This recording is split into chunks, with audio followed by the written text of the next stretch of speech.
Here we are, right in the middle of that cold and flu season.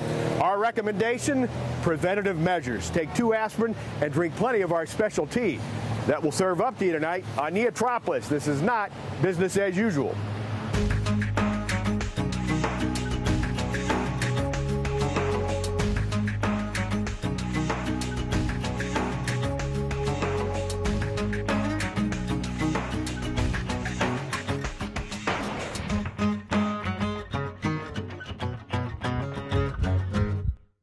Welcome to NEOtropolis. We are not business as usual. Hi, I'm your host, Jim Evans.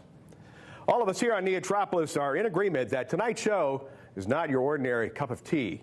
We're talking about exceptional tea that's produced and marketed right here in Northeast Ohio. In fact, it's so exceptional, it's known worldwide. And as you'll see, that may be about to change. We'll have that for you in a few moments. But first, we take a look at regional business news from the NEOtropolis Good Business News Aggregator.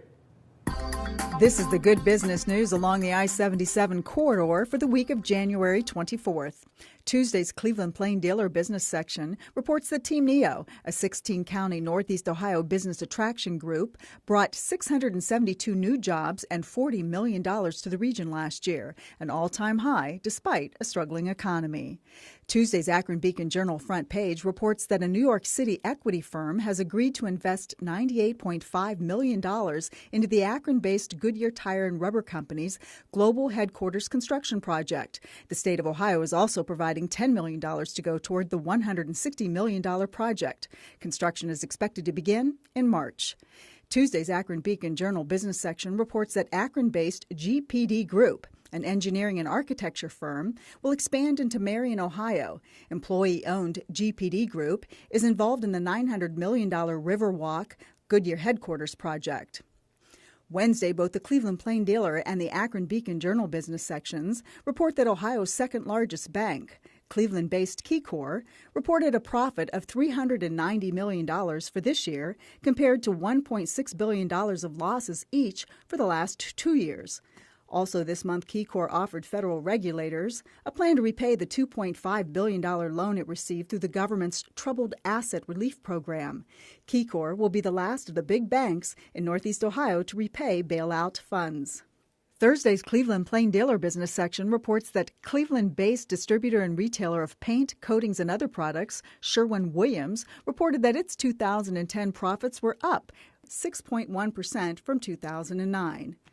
Friday's Cleveland Plain Dealer business section reports that Cleveland-based Eaton Corporation, a diversified power management company serving the construction, aerospace, and vehicular industries, reported that 2010 net earnings after expenses were up 143% over 2009.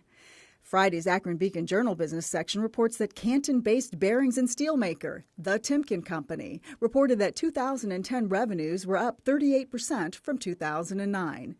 This is the good business news along the I-77 corridor for this week. NEOtropolis is your source for good business news. You no doubt have big plans for the weekend. Allow us to make a suggestion for some tea and a movie. It'll work, you'll see. No need to check the listings either. We'll serve that combination in a couple of moments. Right now, we have a table for you and the Business Journal. It's time for the Weekly Buzz. I'm Stacia Erdis with the Business Journal Weekly Buzz for Youngstown and the Mahoning Valley. Governor John Kasich visits the General Motors Lordstown complex. Kasich took a quick tour of the assembly plant this week after meeting privately with management and labor leaders. It was the governor's first visit to the valley since he was sworn in 2 weeks ago, and his first look at how the Chevrolet Cruze is built. He says while in Detroit, auto executives told him Ohio hasn't been good to the auto industry, and he wants to change that. But I asked GM, give us a list of things that would be helpful to you in terms of always looking with favor in Lordstown. The Youngstown Business Incubator has a new chief operating officer. Barb Ewing is leaving Congressman Tim Ryan's office after 8 years as Director of Economic Development to join the YBI in the newly created COO position. More jobs could be on the way at InfoCision. InfoCision Management Corporation in Akron is projecting a record sales year in 2011. A company official says that will likely bring even more jobs to the Mahoning Valley. InfoCision operates call centers in Austintown, Boardman, and Newcastle, and is already looking to fill about 150 open positions. Unemployment in both the cities of Youngstown and Warren dropped 0.5% in December. The Ohio Department of Job and Family Services reports Youngstown's rate fell from 11.9% to 11.4%. Warren's fell to 10.9%. The Business Journal's comprehensive growth report for 2011 is now out. This is the cover of our 112-page edition, which tells the stories of more than 120 local companies. On the front page, Marilyn Kubik reports automakers are focusing on delivering eco-friendly models to market. Also on the front page, manufacturers boost recovery. Dennis LaRue talks with a number of economists who find recovery here in the Valley should be above the national average because it's still a center of manufacturing, which is a growing sector. And it looks as if, given manufacturing indicators, that employment is going to continue to grow in manufacturing, and that's a very encouraging sign for the Valley. Be sure to read the Business Journal's annual growth report, the most comprehensive source of company information, in subscribers' mailboxes and on newsstands this week. And those are this week's headlines. Be sure to check out the Buzz Newscast every business day online at businessjournaldaily.com. I'm Stacia Erdis. We'll see you next week. Now it's time for a NEOtropolis fact. Did you know that over 88% of the business establishments in Northeast Ohio have 19 or less employees? So let's say you have a dairy farm, but it's not where you need it to be, so you convert to a tea farm. And that develops into a company that has a global customer base, not the usual script, especially when there's a movie script in the equation. Well, that's the case to a reasonable degree for a farmer in Dalton, Ohio, whose small company is growing. Mint Brook Meadow's tea produces nearly 24 quality tea blends, and as a result has gained a place in The Hobbit, as in the book movie brand. Sarah Taylor now gives us a closer look at what is not the tea business as usual. What could be better than a good book and a cup of tea? How about combining the two? A Wayne County farmer has done just that, coming out with Hobbit teas. You could call his farm in Dalton, Ohio's own Middle Earth. You could spray it with herbicides and all that, but we just feel like it doesn't affect the tea, it doesn't go through the destemmer, grass leaves roll off, so we just kind of leave it like this. Fields of peppermint and spearmint fill the land where Untitled once grew corn and soybeans to feed dairy cows. This is native spearmint. Basically, this is what often grows wild in a lot of people's ditches and pastures. Trope decided to get out of the dairy business because of declining prices and larger competitors that dwarfed his smaller farm of 40 cows. In 2003, he and a neighbor took a chance on tea. And we decided we'd plant 5 acres of peppermint and sell it to Celestial Seasoning. Peppermint's a natural hybrid, so it doesn't actually produce any seeds, so we actually dig up the rootstock with the potato digger type machine and transplant it. Trope's teas were so well received by neighbors and friends that instead of selling it to another company, they created their own brand, Mint Brook Meadow Tea. He believes Ohio soil contributes to the tea's appealing flavor, but the key is in the way they dry the leaves. Dry the herbs at room temperature instead of freeze drying them or sun curing them or baking them. We really just thought it was a different flavor. It was better. People liked it more. And scientifically speaking, the mint plant distills its oil at about 135 degrees Fahrenheit. And we were drying it at about 95 degrees. So we were able to really harness all of the essential oil. Their first system dried about 1/20th of an acre in 4 days. Currently, it has the flowers in it. That may have been okay early on when they sold 1,000 boxes of tea a year, but they now sell 300,000 boxes of tea annually. And when we go in the tea shop, we'll be able to see what it looks like once it's been cleaned and sifted. They had to come up with a faster drying system that didn't compromise flavor. And so we hunted around. We heard about some fellows who were using tobacco dryers to dry bay leaves. And we found one and we purchased it, and we lost some crop trying to figure it out, but now we can dry mint in a tobacco dryer. And we use the same process as before. We can dry about an acre to an acre and a half now. And it only takes us about 36 to 48 hours. Now this here is the same tea that was in the dryer that we saw in the field that was in that barrel, only it's now been sifted. So it's a lot greener because it's just leaves. Mint Brook Meadow teas are sold at local grocery stores. A Heinen's demonstration led Trope to a Cleveland performance by Lord of the Rings composer Howard Shore. That's where his idea for Hobbit tea was born. That was very much part of what the hobbits did, is they drank a lot of tea.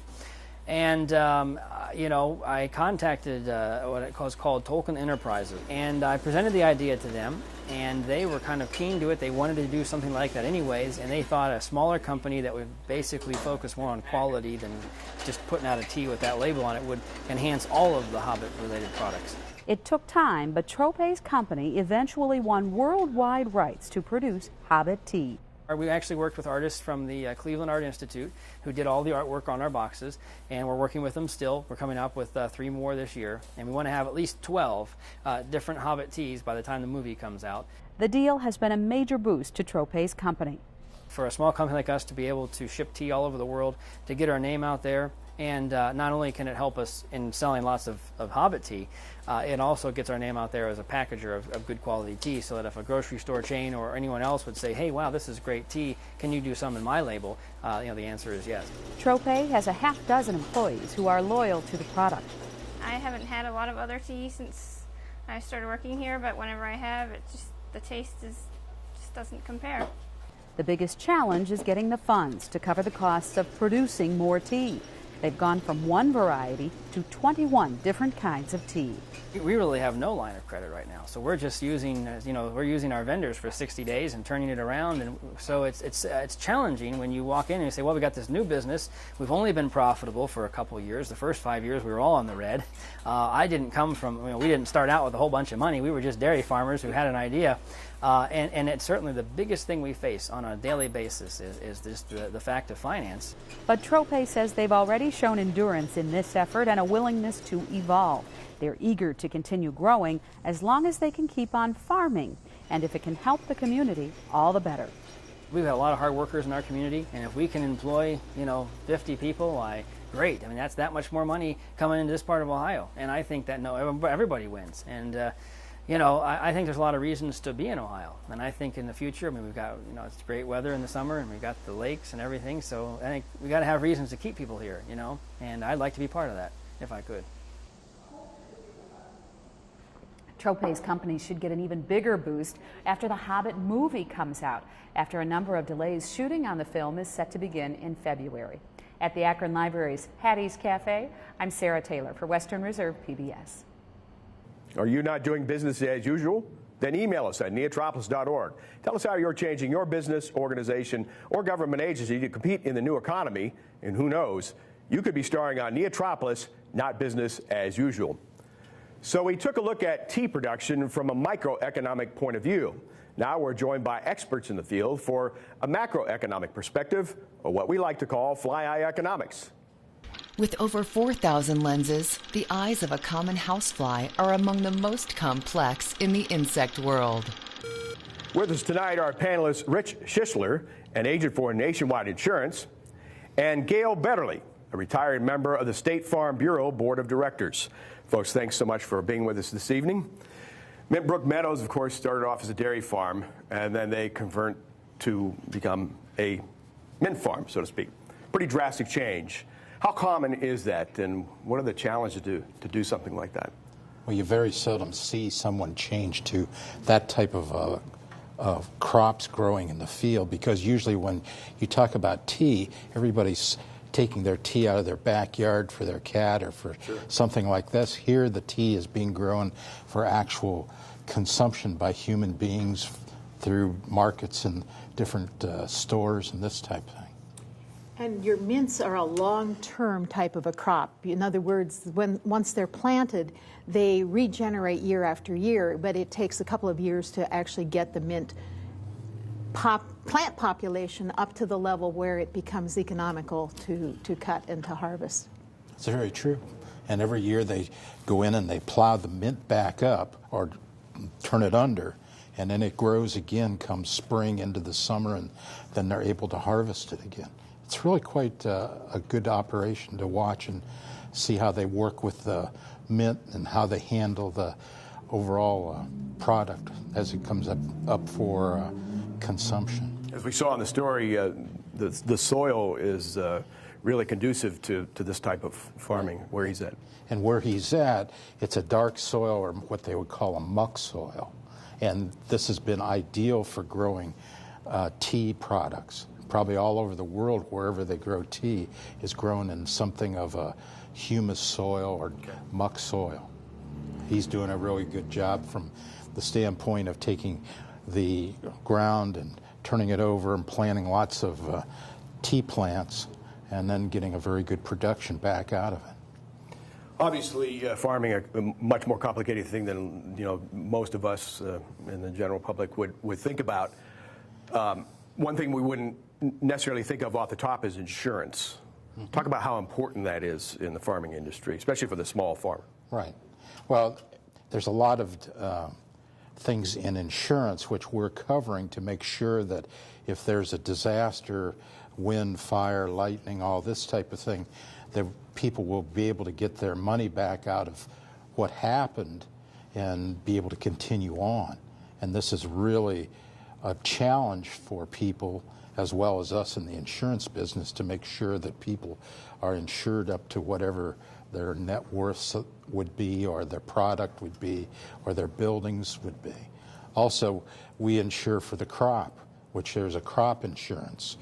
And we insure for corn, soybeans, apples, all kinds of different crops, so that if something happens to them and there's a disaster, then there's money will come to the farmer to cover the crop insurance, or the crop. Talk about how important, and we know it's very important, agriculture is in Ohio, Gail. Agriculture is Ohio's #1 industry, and we normally don't stop to think about that.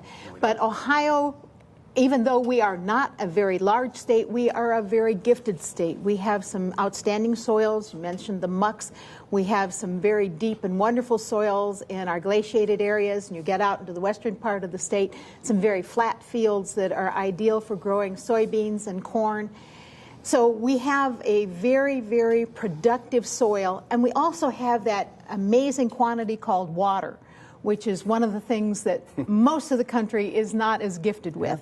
So we don't have to worry about the levels of irrigation and other problems that they have in other parts of the country. So Ohio produces a tremendous amount of corn, soybeans, livestock, and specialty crops. Whether it is from the specialty kinds of crops that we have up in Ashtabula County, which would be the grapes and the apples up along the lake, down through the Christmas trees in Carroll County, northeastern Ohio is a very rich and very varied part of the state as far as agricultural production is concerned and agricultural income. Talk about how the small farmer fits into the big picture and the future for the small farmer. The small farmer is usually what we call a niche farmer, and whether that is a small farmer who has goats and a goat cheese operation, which is almost by definition a fairly small operation in this part of the country, or whether it is someone who has, as we have here in Summit County, a number of U-pick and specialty vegetable growers.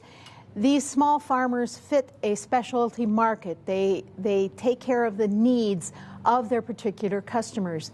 Case in point is one of our U-pick operations in the Copley area tends to grow a tremendous number of eggplant. Well, when I think of eggplant, I think of the large purple eggplant. They raise 10 to 12 different varieties of eggplant to suit the needs of their particular customers who come in to pick and handle those types of things. So we do have some small livestock operations. We have some small crop, vegetable and fruit crop types of things. We also have some people who are growing some of the unusual types of products, such as the popcorns and other things especially popcorns that are done normally in a smaller acreage here in Ohio rather than the huge big fields.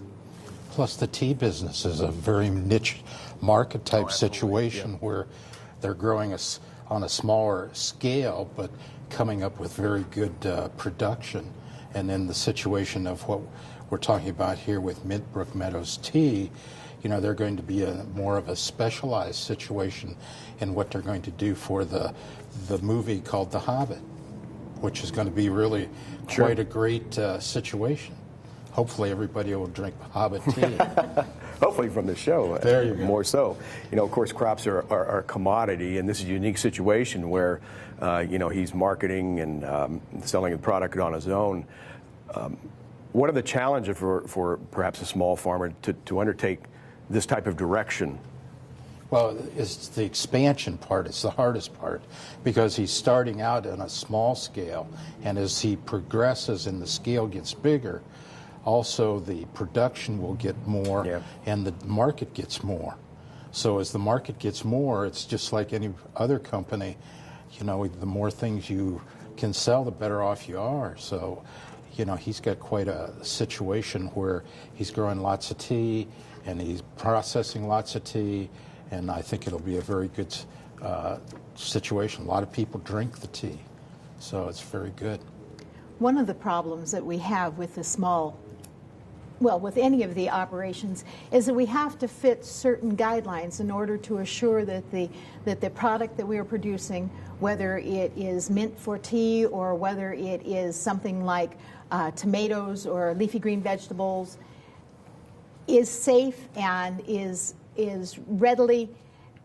easily handled by the consumer. So in other words, it's not contaminated with any kinds of bacteria or other problems that might cause digestive upset or whatever, and it's handled properly so that it reaches the consumer while it is still fresh and ready to go. One of the advantages of the dried product that they're dealing with here with the mint growing is that you don't have the bacterial growth, but you still have to maintain it, and it still has to be kept as fresh and as effective as possible when it reaches the consumer. We only have a moment left, so we'll split it up. But what advice would both of you perhaps offer a prospective small farmer? The first thing I would suggest is that they talk to people who have the knowledge to help them. Sure. Yeah. And that's probably best through the Ohio Cooperative Extension Service. There is an office in each of the counties, and they can help people get started in some of these specialty crops, or at least put them in touch with people who can help them. Reg? Well, I think the important thing is that everybody needs to understand this is where our food comes from. All the different farms that we have, the different crops that are grown. That's what makes us have wonderful, good, wholesome food. And that's one of the most important things, whether it's milk or dairy or mint tea. Absolutely. Well, unfortunately, we're out of time. Great stuff, though, folks. Thanks so much for joining us and your input today. Thank you. Thank you. Okay. Again, what a future for Hobbit tea and more. And with that, it's time now for Into the Future, tonight with Synchro Medical Innovations. Into the future. Hi, I'm Gary Wakeford, President of Synchro Medical Innovations, proudly based in Youngstown, Ohio. Synchro Medical is dedicated to enhancing the healing hands of medicine. And this is not just a slogan or a tagline. This is who we are and what we do. As a company, we have dedicated ourselves to meeting the enteral nutritional needs of the critically ill patient. We believe as a category, most companies have significantly ignored this market segment, and no one has brought innovation or technology and applied it to the very real challenges that are found within the critical care units. Synchro Medical's flagship product, the Synchro Blue Tube, is a magnetically guided small bowel feeding tube. We simply use the invisible power of magnets to allow the physician and the clinician to easily and successfully advance the tube into the proper position. This is a significant problem that has historically met with very low success rates at the bedside level. In addition, we have already demonstrated internally that the Synchro Blue Tube and its magnetic technology, with a slight insertion revision, can be used to eliminate a very serious complication of feeding tubes entering the trachea and or lung as opposed to the stomach. This complication happens in 2% of the time with over 6 million feeding tubes placed per year. It causes the U.S. healthcare system hundreds of millions of dollars and actually directly relates to over 5,000 deaths a year within the United States. Internal clinical studies indicate that our technology can be used to eliminate this very serious complication. If you would like to learn more about Synchro Medical and who we are and what we're doing, please visit our website at www.synchromedical.com. We like to dot the I's and cross the T's on the financial field, and the experts to help us do that are with NCA Financial Planners. Now with the stock wrap. This week's local company stock spotlight is OM Group, which is headquartered in Cleveland. OMG is the world's leading producer of cobalt-based chemicals and a leading supplier of nickel-based chemicals. The company serves a wide variety of sectors, including rechargeable batteries, electronic devices, industrial coatings, and medical devices. At OMG, sustainability is more than just a concept. It is a fundamental aspect of how business is conducted. The OMG technologies that are developed and the products that are manufactured contribute to improved energy efficiency, reduced emissions, and more effective resource utilization. OM Group operates manufacturing facilities in the Americas, Europe, Asia, and Africa, and employs approximately 2,900 associates worldwide. Their stock trades in the New York Stock Exchange under the symbol OMG. OMG currently does not issue dividends to its shareholders, as OMG believes in their best use of their cash is to create additional shareholder value by growing the company through continued product innovation and an aggressive acquisition strategy. The midweek close was $37.71. Year-to-date, the stock is down 2.08%, but over the last 5 years, the stock is up a positive and an impressive 84.49%. Back to you, Jim. If culture and entertainment is your cup of tea, there's plenty of selections in Northeast Ohio. We have just the person who can run down the menu for us. That, of course, is Cool Cleveland's Thomas Mulready. He joins us now to tell you about some other events that are going on in NEOtropolis this weekend. What we're talking about is the business of fun and action.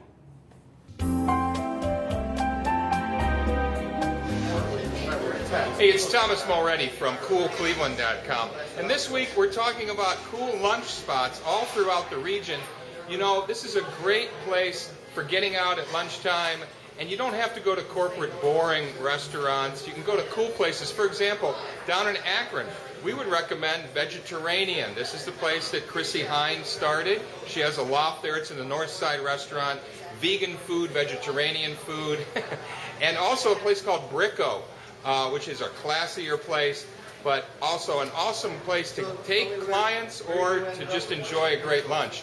In Youngstown, the Lemon Grove Cafe. This is a very interesting place. They've got a coffee shop, they do beer, they've got an art gallery, and they even do some music in the afternoon, sometimes starting at 2:30. Usually their music is in the evening. Their theme, food is art. They do the Bombay skewers, and it's a great place. Another one in Youngstown called MVR, which is Mahoning Valley Restaurant. It's right near the campus of Youngstown State University, so you're getting a lot of students in there. A very unpretentious place. They're right by the Butler Art Museum. It's an Italian theme, very comfortable place. And right here in Cleveland, we are at Taste Buds. This is on East 30th Street. Great place. It's an art gallery, and they change the menu often. It's home-cooked food. I recommend the meatloaf and mashed potatoes when you're here.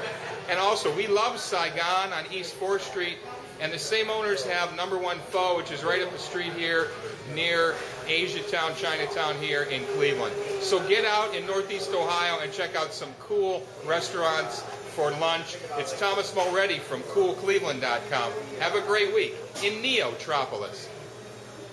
Now, you know, there are plenty of things you can do to help the Northeast Ohio economy. For starters, all you have to do is get out there to any of the events Thomas told us about and make your investment in fun. You can also position yourself out there and make some brilliant comments about the Northeast Ohio economy to the people in line at the tea box office and tell them to spread the word. In the meantime, log on to our website, neotropolis.org, and tell us what you think. I'm Jim Evans. We'll see you next week on NEOtropolis, not business as usual.